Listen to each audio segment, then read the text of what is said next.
Hello. ഇന്നപ്പോൾ ഞങ്ങളുടെ family welfare meeting ആയിരുന്നു. അപ്പോൾ എന്നത്തെ പോലെ ഒരു ചെറിയ പ്രസംഗം, പിന്നെ പുതിയ ഫാമിലീസ് ഒന്ന് ഇൻട്രൊഡ്യൂസ് ആക്കുക. വെൽഫെയർ ആയതുകൊണ്ട് തന്നെ സാരി ഇവിടുത്തെങ്കിലും കുഴപ്പമില്ല, പക്ഷേ എന്നാലും മോസ്റ്റ്ലി സാരി തന്നെ. പിന്നെ ഇന്നത്തെ ഒരു പ്രത്യേകത എന്ന് പറഞ്ഞിട്ടുണ്ടെങ്കിൽ ഇന്നൊരു സാരി ഫാഷൻ ഷോയും കൂടി ഉണ്ട് കേട്ടോ. അപ്പോൾ എല്ലാവരും അവരുടെ നാട്ടിലത്തെ ട്രഡീഷണൽ ആയിട്ടുള്ള ടൈപ്പ് സാരീസും ഓർണമെൻറ്റ്സും അങ്ങനെയൊക്കെ ആയിട്ട് നല്ല ഭംഗിക്ക് തന്നെയുണ്ട് എല്ലാവരും ഒരുങ്ങി വന്നിരിക്കുന്നത്. ഒന്നും പറയണ്ട, ഇവരുടെ ഈ വോക്കിന് ഞാനൊരു 3-4 സോങ്സ് ഇട്ടായിരുന്നു.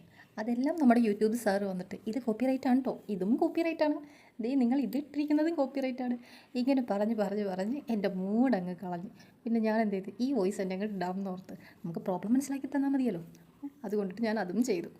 കോപ്പിറൈറ്റ് ഇല്ലാത്ത സോങ്സ് നോക്കിയാൽ അതും ഇട്ടിട്ട് അതിലും കോപ്പിറൈറ്റ് പറയുന്നു. എന്താ ചെയ്യുക, ഒന്നും ചെയ്യാനില്ല. അപ്പം ഞാൻ എൻ്റെ ഓൺ വോയിസ് തന്നെ അങ്ങ് ഇടാമെന്ന് വെച്ചു. എങ്ങനെയുണ്ട്, കൊള്ളാമല്ലേ? ഇതൊക്കെ തന്നെയാണ് നമുക്ക് നാട്ടിലെ പോലെ വലിയ എൻ്റർടൈൻമെൻറ്റോ പുറത്ത് അടിച്ച് പിടിക്കാനോ അങ്ങനെയൊന്നുമില്ല. അപ്പോൾ ഇതൊക്കെ തന്നെയാണ് നമ്മളുടെ ചെറിയ ചെറിയ ആഘോഷങ്ങൾ. അപ്പോൾ എല്ലാവരും അവരുടെ നാട്ടിലത്തെ ഓരോരോ ട്രഡീഷണൽ വെയറും ജ്വല്ലറീസും ആ ഒരു ലുക്കൊക്കെ കൊണ്ടുവന്നു. നന്നായിരുന്നു കേട്ടോ, എനിക്ക് ഭയങ്കര ഇഷ്ടപ്പെട്ടു. കാരണം അവർ ഈ ഒരിത് പറഞ്ഞപ്പോൾ തന്നെ അവരെല്ലാവരും ഓക്കെ പറഞ്ഞു. അവരെ കൊണ്ടാവുന്ന രീതിയിൽ അവർ എല്ലാം ചെയ്തു, നല്ല ഭംഗിയായിട്ട് തന്നെ എല്ലാവരും തന്നെ നല്ലതായിട്ട് തന്നെ പെർഫോമൻസ് ചെയ്തു കേട്ടോ. പിന്നെ ചെറിയൊരു Q&A സെക്ഷൻ പോലെയൊക്കെ ഉണ്ടായിരുന്നു. അതും നല്ല ഫൺ തന്നെയായിരുന്നു കേട്ടോ. കൂടുതലവർ ക്വസ്റ്റ്യൻസ് ഉണ്ടാക്കിയത് കുറേ സിനിമകൾ വെച്ചിട്ടാണ് കേട്ടോ.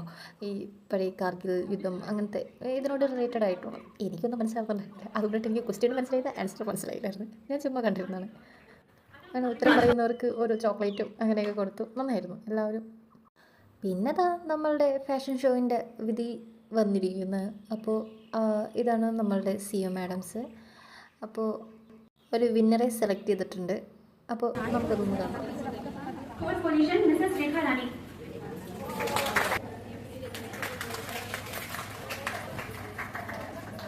Third position, Mrs. Sonam Devi.